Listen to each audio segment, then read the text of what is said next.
আসসালামু আলাইকুম ওয়া রাহমাতুল্লাহ।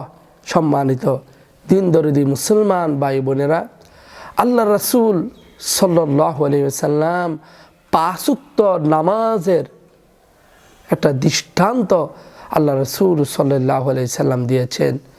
আল্লাহ রাসূল বলছেন, কোনো ব্যক্তি যদি পাঁচ ওয়াক্ত নামাজ পড়ে তাহলে তার দৃষ্টান্তটা হলো এরকম, যেমন কারো বাড়ির সামনে যদি একটি প্রবাহমান ঝরনা থাকে, একটি প্রবাহমান নদী থাকে, আর যদি কোনো ব্যক্তি ওই নদীতে স্বচ্ছ পানিতে 5 বেলা গোসল করে তার শরীরের মধ্যে যে রকমভাবে ময়লা লেগে থাকতে পারে না, 5 ওয়াক্ত নামাজের ব্যক্তির অবস্থাও এরকম।